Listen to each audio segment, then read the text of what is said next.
Can I be real with you? That Adam, she's a bad influence. Adam, who is she anyway? Welcome to episode 10. It's our Jem Extravaganza. With glamour, glitter, fashion, and fame, it's sure to be like a dream. So hold on to your pink wigs and your Gem Star earrings. It's showtime synergy.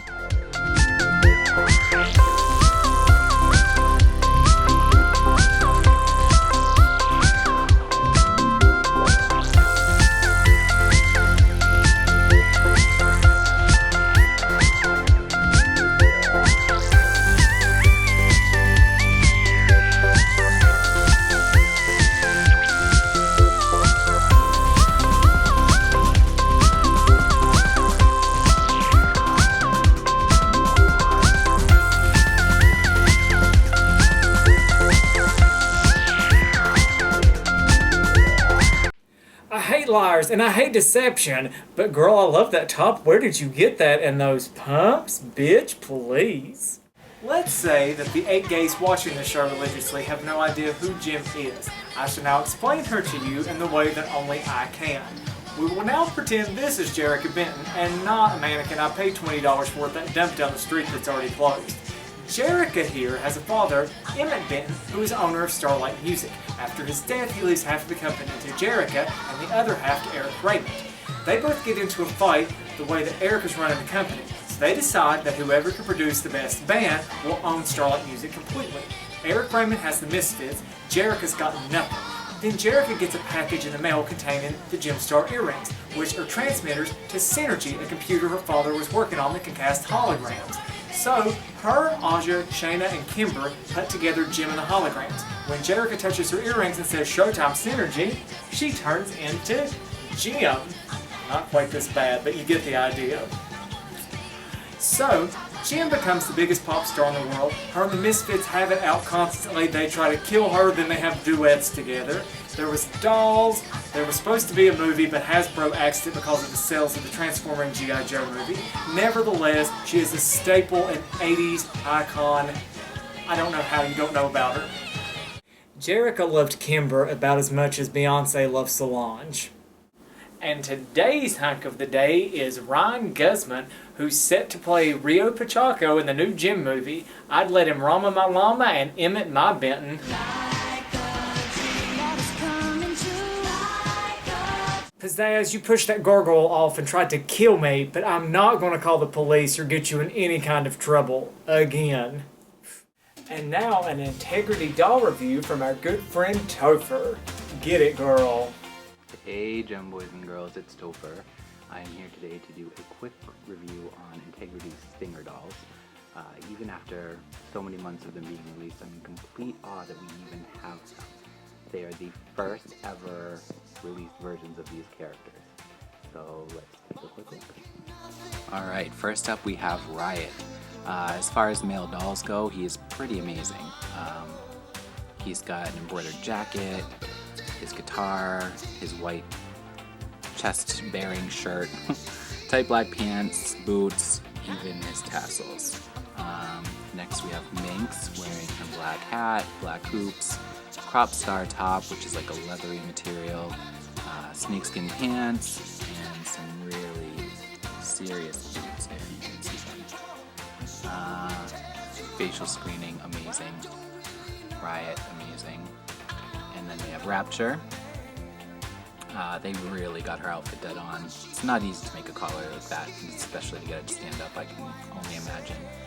She's got her black fishnets, real pumps, and even her black fishnet armband. Her face is absolutely gorgeous. As a whole, they are everything we could have wanted to have produced. Alright, I hope you enjoyed that quick look at the Stingers. Make sure you subscribe for a new video every single Thursday. Thanks, Topher. That made me as excited as a Starlight girl running away from home. My father was nice to you. He's never nice to me. Well, maybe if you weren't such a bitch, you did leave me tied and gagged in a volcano once. Jim and the Misfits gave us lots of great 80s music, such as Designing Woman, Winning is Everything, Like a Dream, and Too Much, but none can compare to Who Is He Kissing?, where Jerica voices her feelings that Rio may be in love with the alter ego that she has created, and that they're also having a sexual relationship. And it boils down to you should never hide the real you or lie, because it only causes worse problems. That shit was deep, kids. Remember that time I time traveled?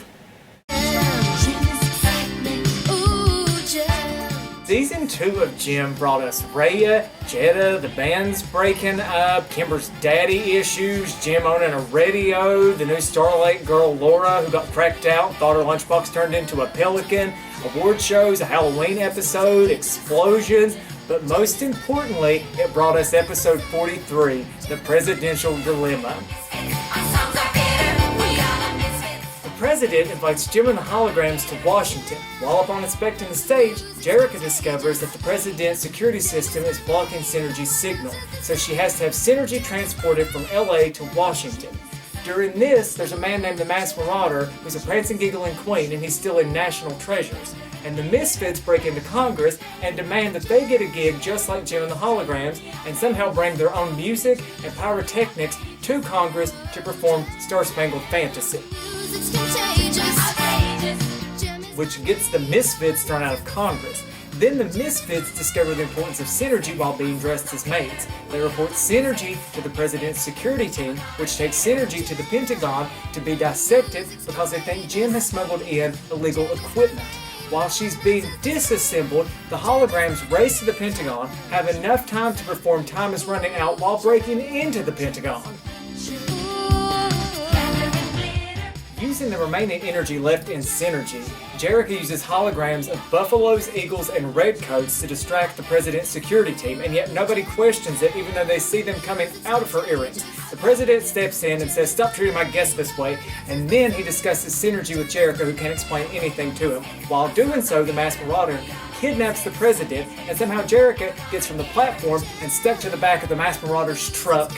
Jerica and the president get taken to the Masked Marauder's secret location where he's stolen things like the Liberty Bell, the very first flag, and moon rocks. The president gets locked in a replica of the Oval Office. Jerica gets discovered. Thankfully, the holograms have reassembled Synergy, and she's able to use the Gemstar earrings to cast holograms of George Washington, Teddy Roosevelt, and Abraham Lincoln to aid in the escape from the Masked Marauder. Jerica explains Jem and Synergy to the president on the ride home, not to poor Rio, who she's been leading on for years. And then Jem and the Holograms rock out in their glitter and gold fashions with the Black Choir. And then the president comes backstage to thank Jerica for all of her help. Synergy comes out of her earring and she says, "You should thank Synergy." And Synergy cracks a joke, puts her hand on Jerica's shoulder, and it all ends with a laugh and a wink. And that, kids, was the 80s.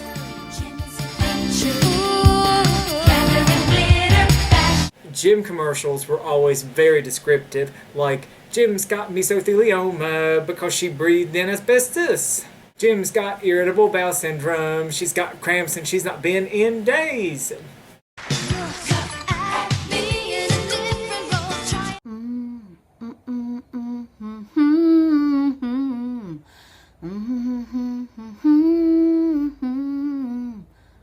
This show is truly outrageous and truly awful.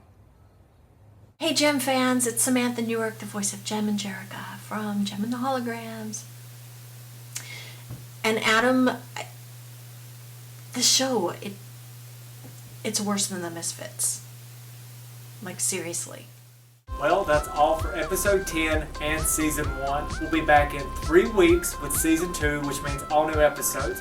But keep an eye out for shorts until then. I'd like to thank Tur, Topher, Samantha, and Britta for helping make this episode truly outrageous.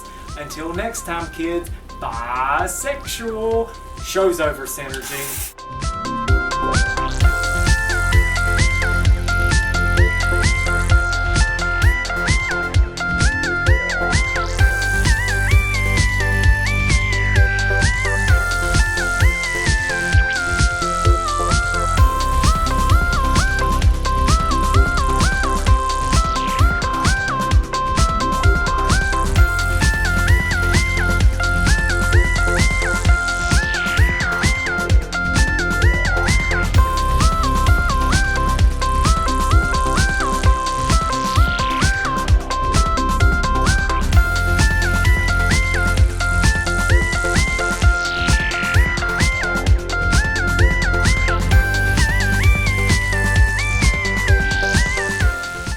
thing is messier than Terry's cheap wigs.